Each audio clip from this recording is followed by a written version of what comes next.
Sam, I am so excited to have you on the podcast today. And my only issue is that I want to talk about 101 things with you. It's like, where Well, do we even begin? thanks for having me, Helena. Well, that just means that we have to have part two, I think. Yes, and we will get to this, but she has a book launching. So maybe we'll like come back to the podcast post book launch and talk about all things book and marketing. So that's part two coming. Yeah, yeah, coming. I've been on one podcast 5 times, so it's happened. There you go. Wow, 5 times. That says a Uh, lot. yeah, every time they have me on, they're like, "You're the one who's been on here the most," but I'm like, haven't I beat people like 5 times over at this point? Yeah. Well, I could see that happening based on how many how many questions I have written out to ask you. And it's like you're such a fountain of knowledge when it comes to the legal aspects for entrepreneurs, especially people in the coaching industry like myself. But I kind of want to backtrack a bit before we dive into that because I genuinely really want to know like how do you go from somebody who's Sam, who's an attorney, to Sam, who owns a business, who sells a product over $1 million worth every year? I mean, that figure is insane to some people in an incredible way. What do the steps to that look like? Let's just go back to more of the beginning. Yeah, and okay, I will just say off the jump, by the way, I am not somebody, I'm like really bad at owning my stuff, but I also just want to say I have one product that sells way more than $1 million a year per year. So the Wow. whole business does way better than that, but one product alone does over 1.5 million per year. So yeah, that's kind of crazy. And it's a digital product that's pretty low lift. So it's wild. But Incredible. anywho, yeah, I think that I was just talking to a friend the other day who was a personal trainer, like working for a company and now is going out on her own. And she was like, I've heard you say this before, but it like really didn't sink in until recently that I think it's so important to have done the work, like done the hard stuff. Like I worked as an attorney in a firm, like I worked at multiple different firms. I started a different kind of business first, right? I started a health coaching business first when I first left the law. I didn't want anything to do with being a lawyer. Like Wow.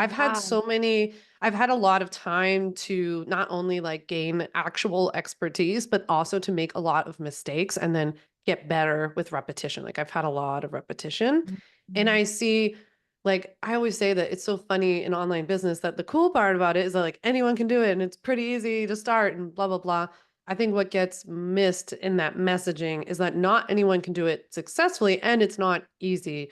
And Mm. so it does take time, it does take hard work, and it takes actual expertise because having expertise in something is what's going to make you unique and stand out to other people, which is what I think ultimately has allowed me to sell. Not just because I created a good product, by the way, but I talk about this a lot in the book, but like how I think it's really cool to be like the antithesis of whatever your industry is known for. So when you all listening, like when you think of a lawyer, you think like stuffy, old, uptight, telling you what not to do, like always yelling at you. People kind of Intimidating. yeah, intimidating, overwhelming, like expensive. People conflate them a little bit with the police. Sometimes people treat me like I'm a cop.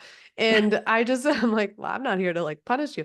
So I think it's really cool when you can also be in your industry or in an industry where you're very different. And so like I did not identify at all with being a traditional lawyer. That is actually my greatest asset in being like an online business lawyer because I'm not threatening and I'm pretty chill and I don't use fear and like all those things. Yeah. Yeah. So I didn't actually know the part about you health coaching to begin with. Hmm. It's a really interesting part of the story that maybe some people really resonate with. Did you start growing the health coaching side of things while you were still working in the firm as an attorney? Yeah, so I started it while I actually started a food blog first called Barrister's Beat. It was terrible. Hardly anyone read it. I got like a random comment from one person one day and like went running out into the hallway and like freaked out with my secretary Colleen. I was like, Colleen, somebody I don't know commented on this post. So that was the first thing I did, which got me into like learning about having a website and posting blogs. And like I didn't write like that, as a lawyer.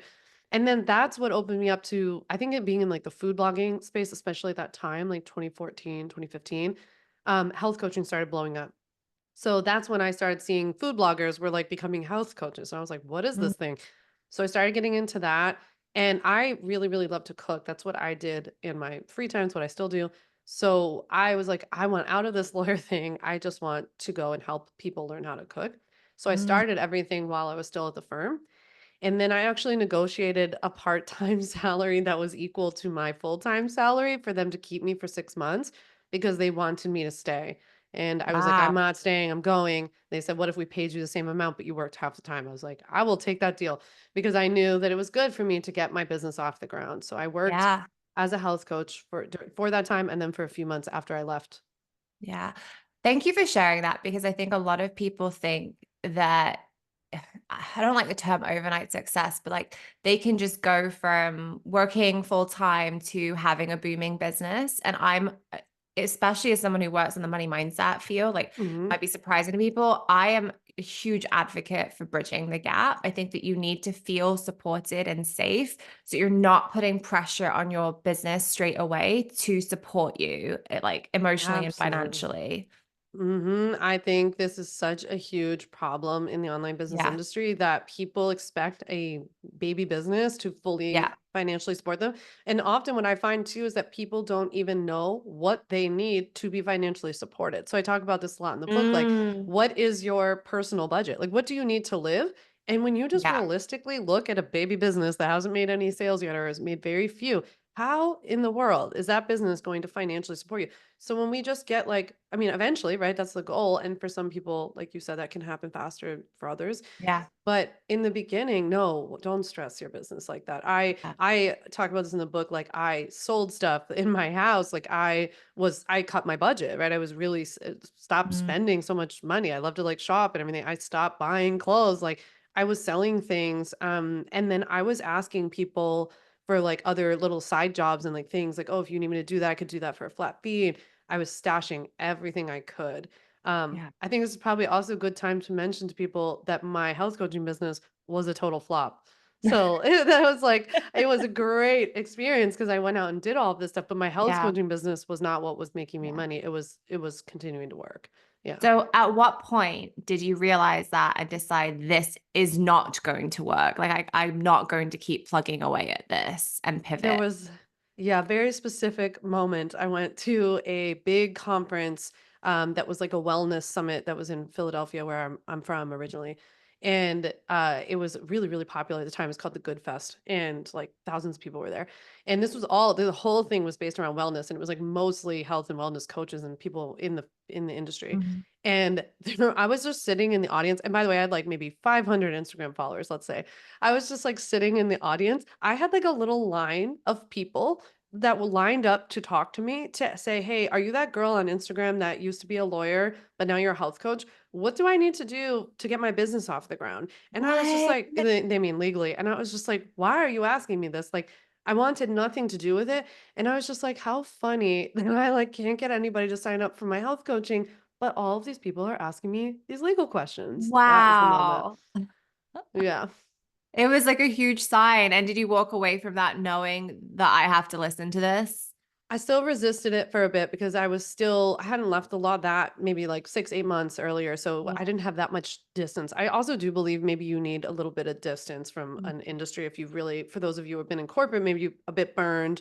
I Yeah. needed like my breakup time from it. And I was Yeah. still like very scorned, very bitter. Mm, And I wanted nothing to do with the law.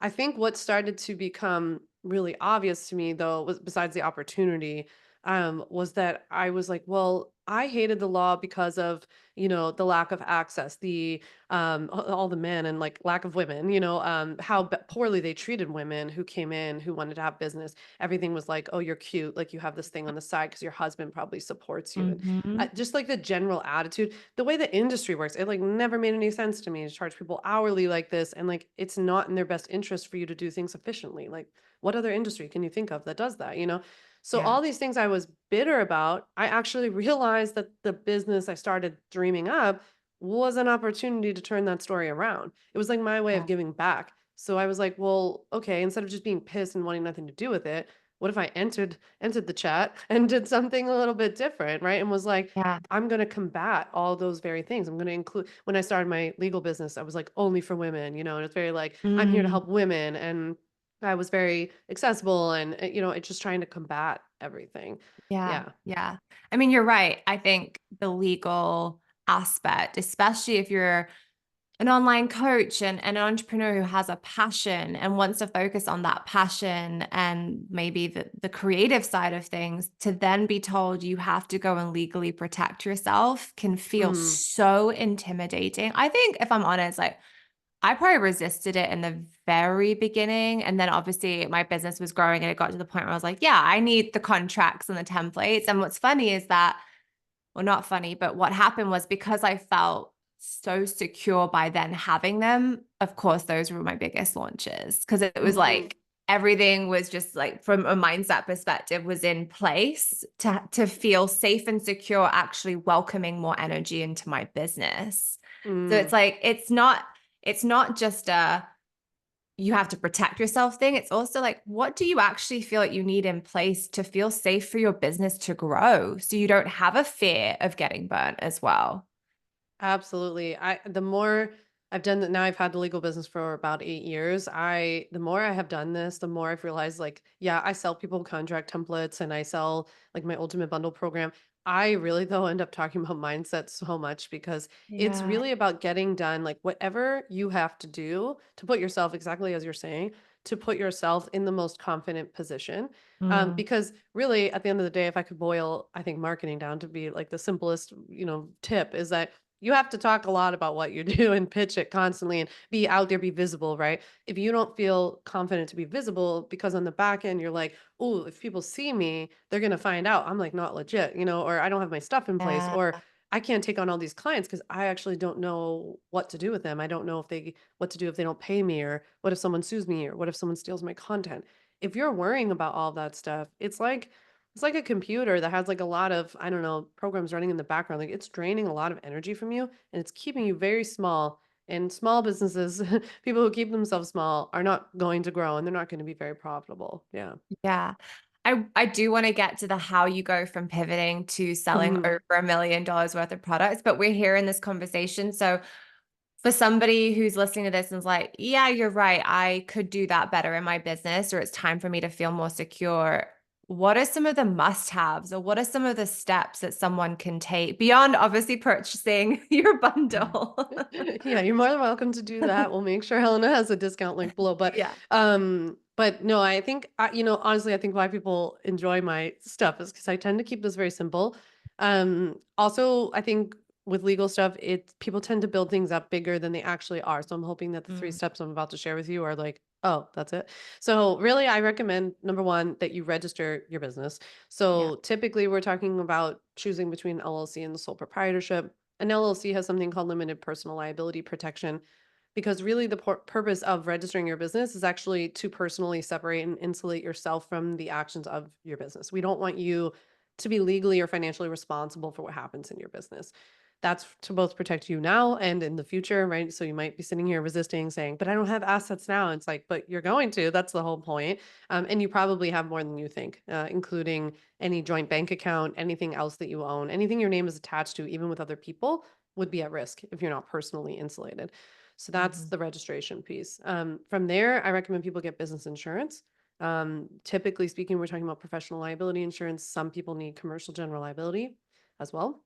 And then third and foremost, I would say that you have to get whatever contract you need for what you're selling. Ideally, you should have website policies if you have a website. You're legally required to have a privacy policy.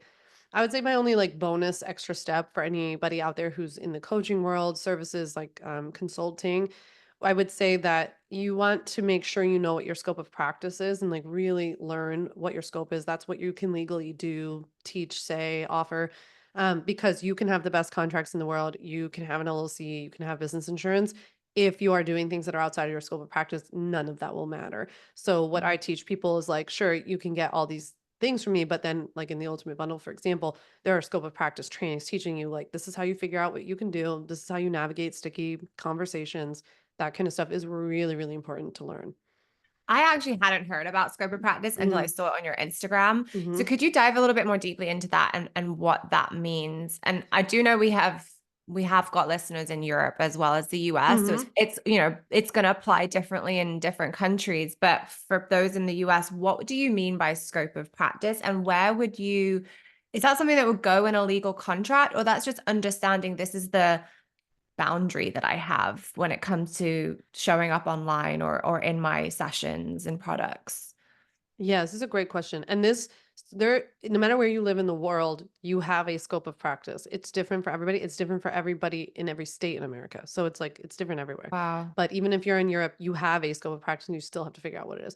So to your question about like, what is it? Is it something in a contract versus like something you embody?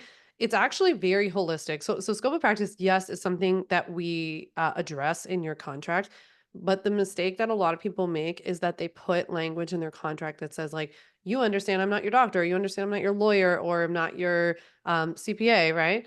But then they go and do CPA, lawyer, doctory things. And Uh, that's where we kind of go wrong. So this is more of like a 1-2 punch where, yes, we have the language in your contracts or whatever, but we also have to learn how to talk about what we do, how to design our programs, how to navigate conversations with clients. So maybe you did everything right on the front end, you get a client in, and then they start asking you investment advice, right? And you're like, oh, well, mm, that's too far. So, like, you also have to know how to navigate certain situations. Or I have tons of like life coaches or mindset coaches where their work with people starts to go a little too far into therapy. Or mm, maybe suicide comes up. Like there are oh, serious topics that it's like, oh, yeah, that's too close. We need to learn how to navigate that. So, right. and then of course in the health and wellness fields, we have things like, diagnosis and blood results and like all of those kinds of things where that's off limits and you need to Yeah. know how to navigate. I also teach people how to like make sure that's consistent in your copy on your website, in your social media content, because just like any marketing, tip of what you would want to do, like you want to be creating content that's drawing in the right person. So if you were creating, let's say, money, reels on Instagram that are about investment advice, you can't then be shocked that you're getting people who want help with investment if that's Right. outside of your scope, right? So we want to be Right. consistent all the way across the Yeah. board. That makes sense. And now I'm realizing I do have that in my Yeah. contract. That's good. Yeah. Yeah, that makes a lot of sense. And I understand what you're saying now. And then just coming back to the business insurance, I think this is probably an Hmm. aspect some people do miss. Hmm. Um, where would somebody go and find that? And what can I guess what would cover them when it comes to business insurance? What are the benefits to somebody, Hmm. especially someone who's starting out who's like, I don't have much capital to be able to invest in extra things right now. How would it support them?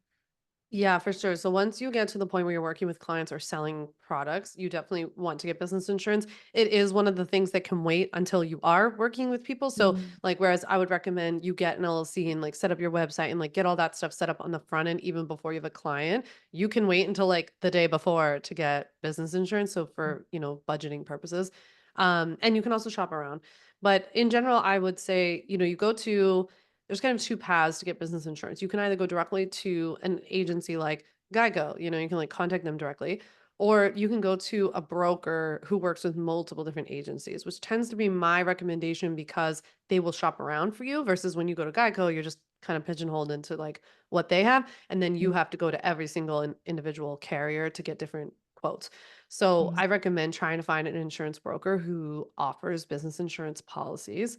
Um, you had a really good question about what's the benefit because there's a huge benefit which might help you guys to understand why would you pay for this. So the reason you would pay for this is because business insurance is what financially protects your business, which I know is important to all of you.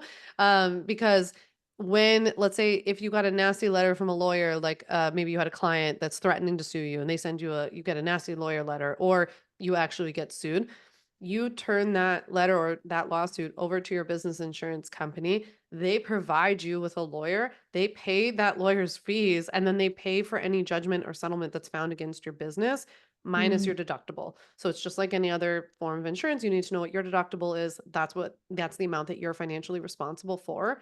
But as long as you're sued for or threatened to be sued for something that's covered by your policy, that is a massive benefit. A yeah. lawsuit or probably even the threat of a lawsuit would financially cripple a business. Yeah. And so it's just insanely expensive. And 98% of cases settle, and most cases settle for at least 10 grand.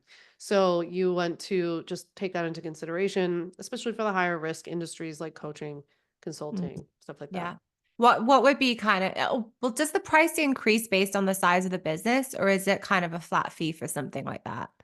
It technically is supposed to be based off of the amount of risk, and the amount of risk is Mm, perceived to be dependent on the amount of sales that you make. So that's the good part for somebody who maybe yeah. is starting out. You're not going to have crazy huge premiums. It's also based on the perceived risk of your industry. So everybody's industry is a little bit different.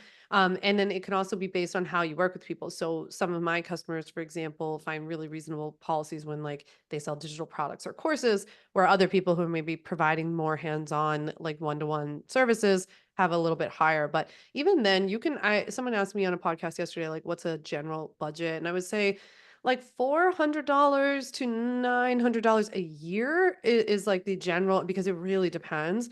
Mm, But I would also encourage you get multiple quotes, shop around.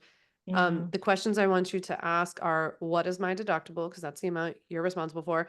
The amount you increase your deductible will decrease your premiums. So they okay. are directly correlated, just like car insurance. If you get like a $1,500 deductible, you can pay less in premiums.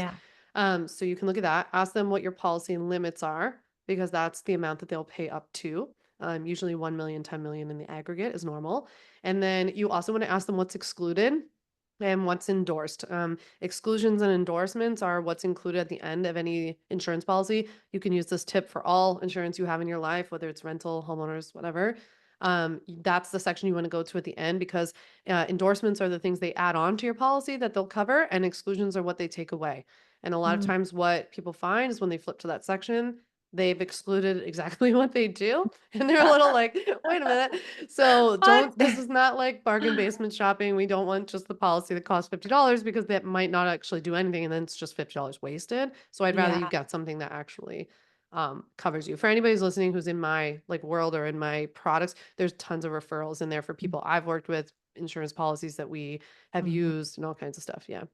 That is such valuable information. I'm curious, like, what are your thoughts on trademarking and Mhm. having, like, I know, I have an LLC, obviously, but then I also have a trademark. And I'm curious if you think that's something that's really important when it comes to branding. I had to, because I was writing a book and then obviously growing the brand, and it was just really important at that time that I did protect myself with that. Is that a necessary step? Is that something that people should be looking at? Yeah, I feel so split on this, because it kind of depends on what kind of business you have. It can be more important in certain industries, like with products or something that is being built more as a brand versus maybe a coaching consulting services Mhm. type of thing. So it depends.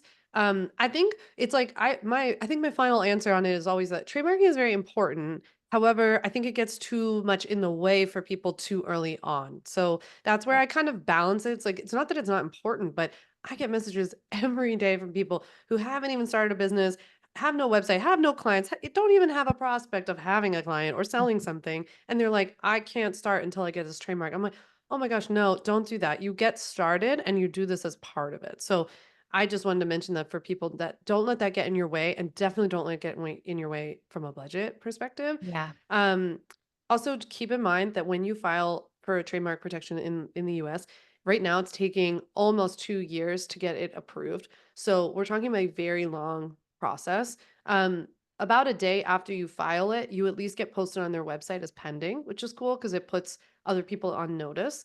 Um, I also personally waited until I knew something was kind of my bread and butter. Like, the Ultimate Bundle is my bread and butter. I have that name trademarked. But that actually was not the original name of it for like the first 5 minutes. And it took me a little while to figure that out. And so I was like glad that I didn't, if I had filed that, I Yeah. would have had to remove it and do it again.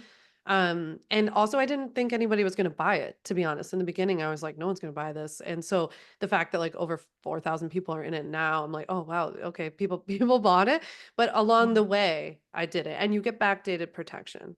Now, of course, Yeah. it's an issue if someone comes along and starts copying you in the meantime. That's hard. There are certain things you can do with like common law protection. I actually think what people should consider more, if I'm being honest, is copyright protection. I think it's like I don't know, trademarking feels like the sexy one. And I feel like copywriting just gets ignored. Mm. Because let's take the Ultimate Bundle, for example. So yeah, sure. I mean, the name, I guess it's important I become associated with it, but really at the end of the day, what is my moneymaker is what's in it, not the Yeah. name of it. And so the content that's within it, the videos, my templates themselves, those were the first thing I sent off because first of all, it's a you get it done in like a month versus 2 years. It's $50 for the application versus $275. And it's, fast and pretty easy to do yourself. I have a training inside the bundle that teaches people how to file these themselves. But I really wish people would take more care to actually protect their content. That's like the Yeah. the cornerstone bread and butter content. That's a really good point, and I have friends in this industry who did get burned by not doing Yeah. that. So, Yeah. yeah, I really hear you on that one. Okay, we could keep talking about this, but I have to dive into, like, I am just fascinated by this, especially since you've just said to me, "I didn't think it was gonna sell." Nope. Like I'm the poster child for not believing in yourself. No one listened to me. like, that's crazy. And that was actually when I was prepping this interview, is like gonna be one of my questions was when you started out, did you decide like this is how big this is going to be? This is what this is gonna make me yearly. Did you have that thought No, because early if I on? did, I would have named the business something more creative. I would have picked like a brand name. The reason I named it Sam Vander Wielen was because I had a really creative name for my health coaching business Mhm. that no one understood, no one could spell, and because I named it Huga Wellness because I was obsessed with the Danish concept of Huga. Uh-huh. And yeah, and so I that was stupid. And then I was like, well, this is probably not going to work and I'm going to have to go get a different job. So I'm not going to spend all the time, money and energy. So I'm just going to buy samvanderwillen.com. Like no one's going to have Yeah. that. And it was like 50 cents. And so I Wow. threw up my own website. I created my own website. I built out the legal I wrote all the templates, obviously. Learned how to create an e-commerce shop with WooCommerce, wrote 10 SEO optimized blog posts like how to legally start an online business. And within 3 hours of making my website live, I had a sale to a random person. Wow. Yeah. Wow. Just from an SEO blog. Mhm. Mhm. Wow. Okay. That's the kind of stuff you don't hear about anymore. No, not anymore. I don't think so. Yeah. Yeah, this was Yeah. 2016, so yeah. Wow. Yeah. And so from that point on, I mean, that must have been confirmation for you, but what were some of the steps that you did to start really growing and for that to really take off the way it did? Yeah, it's funny. I look back and I'm like, I did a lot of things that I didn't know. I wasn't doing this intentionally, but they accidentally were very smart moves. So one of the first things I did, but the SEO posts I think were just brilliant. They still drive like a ton of traffic. The same posts, we just keep them updated. That these kind of like cornerstone content, anything that you think people are Googling for your business. Especially for somebody like me, I have such a Googleable business, right? People Google like Mhm. legal contract for a coach or legal contract for whatever.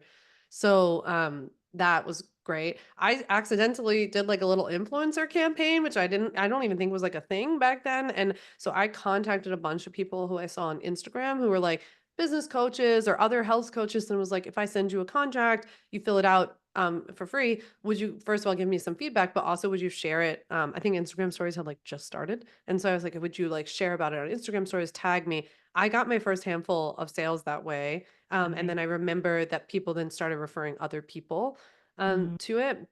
So that was really good. And I would also say that I just hustled very, very, very hard in the beginning. And I'm only saying that because I think often people leave that part out. And I'm like, no, I was bad. I was working 24/7, had my phone on me all the time, worked on the weekends, like was checking messages all the time, posting in Facebook groups. I mean, doing so many things that were a waste of time, but trying. And I think that was really important. And I'm glad I did it. Um, Yeah. it was not sustainable, but I think it led to like some initial growth. And was that hustling mainly outreach? Because at that point, you Mm, had already built a product. You weren't necessarily like someone maybe in my industry who's taking on 10 clients a day, which I would never ever yeah. recommend. Like, was that really about growing the brand and getting the product in front of the right people? Yeah, what's really crazy is that back then I was just selling directly to the product because I decided to take a mindset of like treating myself like an e-commerce business from the start. I mean, now we call it like digital commerce, but back then we didn't even have a name for it. So I was like, I don't need all this other stuff that people are doing. I'm just gonna, I mean, my product, you need it, right? You need a contract template and you need it now. So like, there doesn't have to be a whole thing. So I was literally just going on Instagram stories every day, doing a training, and then saying, go buy my contract template. Posting obviously a lot. I started a Facebook group that was really popular back then and built it up to a few thousand people and was posting in there pretty consistently. I also decided very early on to take a very customer forward approach. So I wrote all of my customers' handwritten thank you notes when they were purchasing, no matter where in the world they What? lived. Yes. Wow. Then I would ask them to post a picture of the note on social media and tag me, which I would then use to like share. So I was like coming up with all these little ways to like start spreading the word. Even reaching out to people, in my like thank you sequence for my emails, reaching out to customers to say, is there one other person who you could like forward this email to, giving them coupon codes they could share with a friend, like all kinds of things like that in the beginning.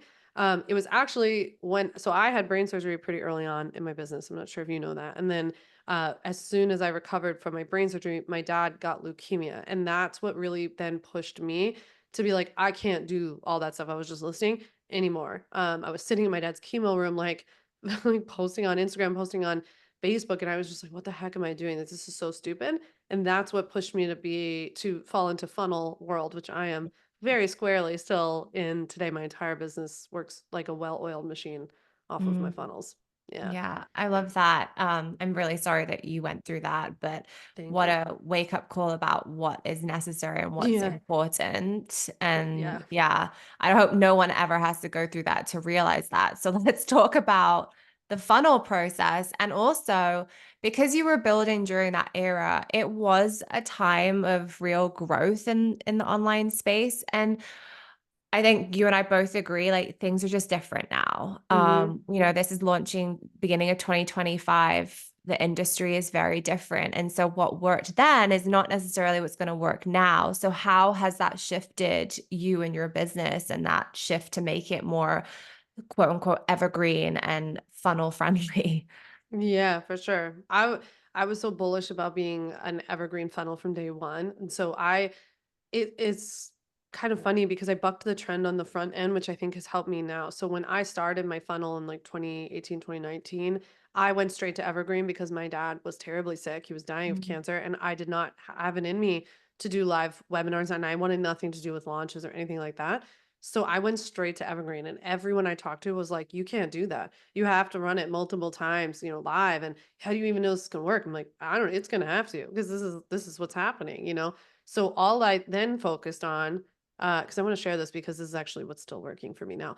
All I then did was create content that the call to action was to go watch my webinar. And so mm, I committed at that point, especially once my dad was sick, that I was not putting out stuff anymore that wasn't also in and of itself evergreen. So whether someone found my Instagram post today or 6 months from now, the call to action was to my webinar, and then they went down this and could buy the bundle, and it was on this loop that started to work really, really well. That's still what's working best for me now. Um, I think what's probably changed is more the messaging, not really the structure of how I'm doing it. I feel like I've done the same thing now for a really long time. But I definitely think, you can see a shift in like the trust in the industry, or people are kind of like, yeah, yeah, I get your spiel. Like you're going to do a webinar and you're going to pitch me something at the end. So I'm definitely, it lends itself well to my personality that I'm just very upfront. And so I'm like, yeah, I'm going to have this webinar. At the end, I'm going to tell you about my product. It's a paid product. Of course, you're going to get lots of value first, but also I'm going to pitch you at the end. If you don't like that, you probably shouldn't sign up for it. Like I literally say that in the mhm, thing, and people like it. It's fine. It's like nobody complains about it. mhm. So I think that part has changed. Maybe just being a little bit more like, not that I was being dishonest, but like upfront about like I know how this is going to go. Yeah. Yeah, yeah, yeah. And I think that is one of the big reasons that the industry has Hmm. shifted is because people can see through things now and they have this kind of what's the right word? Like not scarred, but Like like skepticism, I think. Yeah. yeah, just Hmm. this like do I really have the time and space to sit on something like this again, you know? Hmm. But what I am hearing from you, which is something I'm even honestly reminding myself of in my business right now, is like you stuck to one thing and you finessed that one thing. It doesn't sound like you tried, correct me if I'm wrong, 5 different types of funnels. Like you have stuck to that one thing and made yourself a master at that.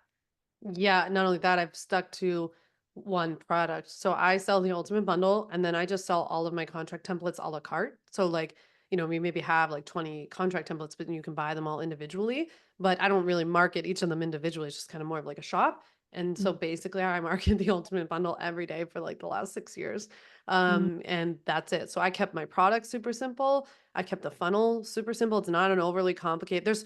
I mean, I'm sure there's a billion more things I could do with my funnel. I'm like, this is good. It's working. We tweak mhm. it. I update it. It's fine. Yeah. I keep updating the way I create content for it. I mean, obviously that's changed. Like reels weren't around when I Yeah. started. Yeah. Yeah. Have you had to re-record the webinar multiple times to like finesse it? Like, what does that look like? Just this summer, I re-recorded it. So this was the summer of 2024. I re-recorded it for the first time since 2019. Oh, And yeah, wow. so we had 350,000 people go through it and it was converting so well that I was like, why would we touch this? Like, it's Yeah. fine, leave it alone. I decided I wanted to like update because I had a new website made this year and new branding. Like, I definitely was like looking younger in it, which I personally enjoyed. But they were all like, you probably should like do something about this. Oh, fine. So I re-recorded it. And that was interesting because actually we saw a dip at first, and I was like, "Oh, really, guys? You made me change this, and I told you it was fine." But sometimes what I actually do is leave the webinar alone, but go in and re-record the bonus section so I can Uh-huh. update. One thing I really like to play with in my evergreen funnels is integrating live bonuses so that it makes it that like we use the urgency in terms of the discount and the timers and all of that, but like I'll integrate a live bonus that so if you don't sign up by a certain time, you miss it. And that works Mhm. really well. And that's kind of a cool way to balance like evergreen funnel with a little bit of live launch flair. But you don't have to re-record that every single time. So obviously someone could be joining right now while we're speaking and someone could be joining tomorrow. That's through software, right? I think I know the name of the software that's used for that. What's the name of it? It's Yeah, I was thinking deadline Deadline? funnels. Yeah, deadline funnel. Deadline funnel. Yeah. Yeah, we use that and that keeps it like no matter when you're watching it, Yeah. it kind of creates like your own unique timer path. Yeah. But yeah, I'll re-record the bonuses, but and if it's live, I won't say something about a date. Like for example, I decided to integrate one live Q&A call with me, like a group call with me, for if you purchase during the fast action time. So I don't say like it's one live Q&A call with me tomorrow or next week or Yeah. whatever. It's just one. So it's on like a rolling basis. So I do one per quarter. And so whoever joins during that quarter gets the next call and we just Mhm. keep it rolling like that. Yeah. Wow. I also added upsells and order bumps in the Okay. last 2 years, which has significantly increased That's revenue. increased revenue adding those. Huge. Yeah. Yeah. Yeah, we have like a 60% conversion rate for those, Wow. which is crazy. Yeah. Wow. This is so fascinating to me. And I hope people are really taking note of this. Like, I don't want to call it simple because you've put so much work in and there's so many nuts and bolts to it, but you have stuck to one product and one funnel that has made you over 1 million a year every year. Like this is just incredible. And I want people to hear that because you could have easily done 5 different offers, 10 different Mm. offers, 15 different offers. You could be currently offering 5 different things. You could be offering private coaching, you have a mastermind, you like all of these things, but you stuck to the one thing. How did you stay so like focused on that without getting distracted? Yeah, I was gonna say, like, I really want to speak to the person who like hears these numbers and it feels like so far away, and you're Mm, like, I can't afford to not take on like this thing right now, right? The way that I thought about it back then. So I got really obsessed with this future proofing mindset. This is still something I talk about a lot. In terms of like my business, like, well, I started my business mid-year, and so like the first year I made like 25,000, the next year 100,000, then it was like 340, and then it was started going like million, million and a half, 2 million, like it just kept going. So, but in the beginning, when I was just kind of like, I can't, like, I felt a little stuck, like I was swirling around. I realized I kept making decisions from a place of where I was then versus like where I wanted to go. And so, yes, I was not very confident in myself from the beginning, but once it started to take off, I was like, okay, I think I might have something here. And that's when I started thinking, okay, I want this to get really big, but I don't know how to get there. And part of it was like, if I wanted to be $1 million business a year, $2 million business a year, what kind of things, for me personally, like as the CEO, what kind of things was I doing? What kind of things was I not doing? What kind of stuff did I not have time for anymore? Like pick your brain coffee chats, for example, or one-off coaching sessions. Like people would always ask me for like, not about legal, about business. People would always ask me, and I'd be like, oh, fine, I'll do one of these. And I was thinking like in an hour of my time, I could make so much more in the long run. Now, if you want to do those things, that is a different story. If you are mm, doing them though, like if that really lights you up and you enjoy working with people in a certain way, great. I did not want to do that. That was not my long-term goal. And so for me, it really had to like I kept having to reorient myself to like what is my long-term goal and what am I doing right now that mimics that? Like I'm not like waiting until I get there to start acting like it. I'm just going to start acting like it now.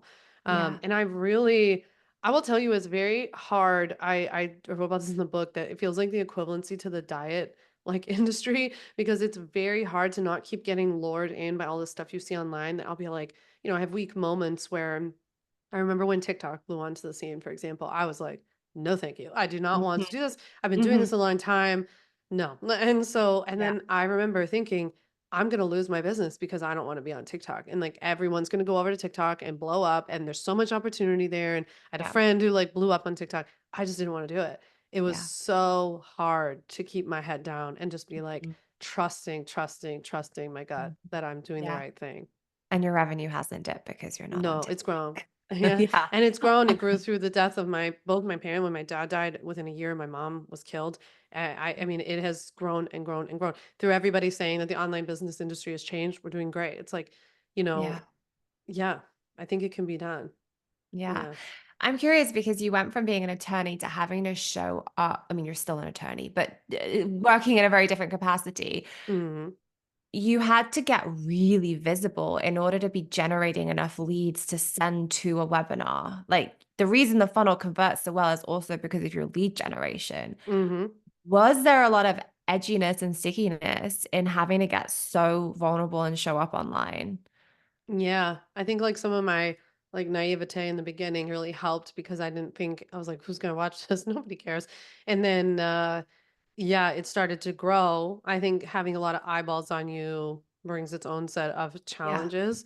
Um, yeah, it's difficult. And I've gone through periods over the years where I'm just like, I don't want to be seen. I mean, I don't have it on the legal side like some of you might be feeling, right? But I have it elsewhere in myself and in my business where I'm like, oh, if I just keep this like a little smaller, then like maybe people won't hate me. I have attorneys hate me, right? Who write to me and say nasty things because they're mad Oh, about what I'm doing. It's like I have people write nasty stuff to me all the time, and especially once you start running Facebook ads, that's that's inevitable, mhm. as you know. So yeah, it's difficult, and I feel like I'm right at the precipice of this right now with feeling like the book. My dream upon dreams was to get a big five publisher book deal, which is what I did. And then you're like, oh, that comes with like a whole host of like, we just had a meeting yesterday with like their media team and their PR team and their marketing department. And you're just like, Yeah. it's terrifying. So yeah, that I feel like that never goes away. If that makes anyone feel better in the sense of like you're not alone in it, but also this is going to be something I think you have to get comfortable carrying along with you, and it's just going to morph and change. Very similar to Mhm. grief. If anyone's been through Mhm. grief, yeah. How do you support yourself through that so that you don't just want to turn your back on it Mhm. all when those comments come in or when I mean, I went through that with my book launch of like, oh my God, like, wait, Mhm. everyone's going to read this and the Mhm. girls in high school that I went to school Mm. with are going to know that I wrote a book about this. Like, oh my gosh. I think Like, that's how the are worst you part for supporting? everyone. Yeah. Yeah, I tend to well, for one, I think I've done a lot of work on separating myself personally from the business, which has Mhm. helped like even over time when I see a nasty comment, even if I have a moment where it hurts me or upsets me, I adjust much quick. Like I snap Mhm. back really quickly versus before it like knocked me down for days. And sometimes it doesn't actually knock me out at all. And actually most of the time I don't see anything these days, which is pretty good. Um so that's one is just like not confusing it with my identity. Yeah. And I think that once my business got a little bit bigger, I started working harder on like I worked so hard to build this business and like so identify with being an entrepreneur, an online entrepreneur. And then I was like, wait, who am I? Like what do I do? What do I do offline that people don't know about? I love hanging out with people who don't know what I do, don't care, don't ask, don't follow me on Mhm. Instagram. That's the best. I tend to I'm the avoid same people. way. I have like another little life where people don't Yeah. like my friends here that are moms. Like, I don't think that Mhm. they know what I do. Mhm. Yeah, fine by me. I'm like, I don't need Yeah. you to approve of this and like it's Yeah. fine. I think that's really helped. I think I've also avoided people over the years who like it happens to me every once in a while where they meet you and then they find you on Instagram. They're like, "Whoa, you have this like huge Instagram name." Yeah. Like, does it matter to you? Because it doesn't matter to me. So, like, if Yeah. it's gonna be a thing, like, I'm not that impressed by it. I don't think you're a good person because you have a lot of people on Yeah. Instagram, and so yeah, I think just working on that stuff. Yeah. So let's talk a little bit about the book. Can I ask Mm. the title of the book? Love it. Super interesting. Like, where did the title of the book come from? And can you share it with all the listeners? Because it will be launching pretty much at the same time as this podcast episode goes live. Yes, as soon as you hear this, you can go pre-order my book called When I Start My Business, I'll Be Happy, a practical no BS guide to successful online entrepreneurship. I came up with this title, at least the first part, the When I Start My Business, I'll Be Happy, because we had the hardest time coming up with a title. They wanted to call it future proof. Like there were all these different, options we were going through. I didn't like a lot of what they had, and we were sitting in this meeting with like my editor, the publisher, my agent, everybody, and everybody was just like getting kind of frustrated because nothing was working. And I was like, "Well, I have this idea, but I don't think you guys are gonna go for it." And I pitched it, and they were like, "That's it. We love it. Let's do it." And so I was like, "Really?" Love it. So yeah, they took it. And really, it came from a lot of what we talked about that I thought that, I had a rough go as an attorney. I hated it. And I had a really, really rough childhood, which I write a lot about in the book. I had a horrific upbringing. And I was like, once I become a lawyer, my life is going to be set. Like, I'm going to be free. And then I became a lawyer. I hated it. And it was like, okay, once I go and I start my own thing, my own business, I'm going to be free. And then all this stuff happens to me. I have brain surgery. My dad gets leukemia. My dad dies. My mom is killed. Like life has not stopped lifing for me. And as we've talked about throughout this episode, like I used that essentially. I mean, I wasn't trying to do it this way at the time, but I used that as a way to be like, how do I build a business that gives me space in my life, that allows me to go take care of my dad, that allowed me to recover from brain Mhm. surgery, that doesn't have me working like crazy. I'm about to go travel for a month to Patagonia. The business will run just fine without me. It's like super low stress, everything's chill. And over the years, thousands and thousands of people have asked me like, "Will you do business coaching? Will you do a mastermind? Will you teach me how you did this funnel?" And I was like, "No, but I will write a book about it." So Mm, that's what When I Start My Business, I'll Be Happy is all about. It officially releases on April 15th, but you guys should all go pre-order it right now. It'll be up on my site if you go to mhm. samvanderwielen.com/book, because you get two awesome bonuses if you pre-order that aren't available anywhere else, including a virtual book club with me where I'm going to run people through the book and a mini course on getting 2,000 email list subscribers on your list. Ooh, nice. Oh my gosh. And yeah, I know that's something you talk about on your Instagram as well, so people can Mhm. go and check that out. What do you hope someone comes away from reading your book feeling or knowing? Mm.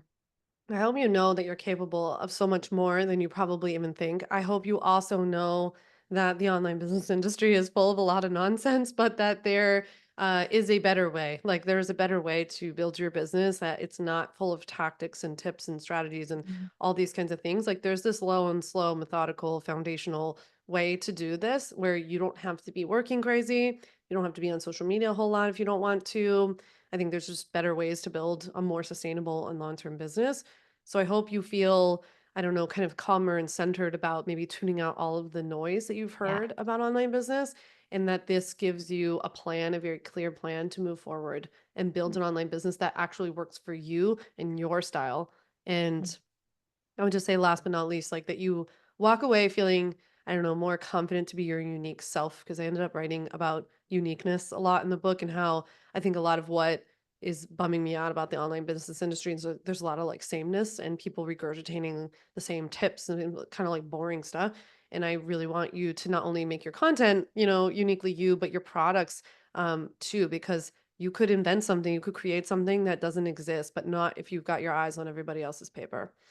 Oh my gosh, I love everything that you said. This conversation has been such a joy. I have resonated with everything that you've been saying. I love your energy. I'm definitely having you back on the podcast. Please do. And it's just super inspiring to hear your story and how just like non-gimmicky you are about it. Like you're just like straightforward, like this is how it works, this is how I did it, this is how it happened. So thank you. Where can everyone go and connect with you, follow you, learn from you, or buy your bundle? Get, Mhm. get protected legally. Yeah, so come say hi on Instagram at Sam Vander Wielen. I also have a podcast since you like listening to podcasts called On Your Terms. So you can listen to anywhere. And then you can head to samvanderwielen.com/book to pre-order when I start my business. I'll be happy. And for the ultimate bundle, I'll make sure Helena has a discount link for you guys for like exclusive for all of you listening. So you can get $400 off the ultimate bundle. Of course, you can read more about that on my site and all of that, samvanderwielen.com. Amazing. Thank you so much for taking the time to spend with us today. Thank you for having me.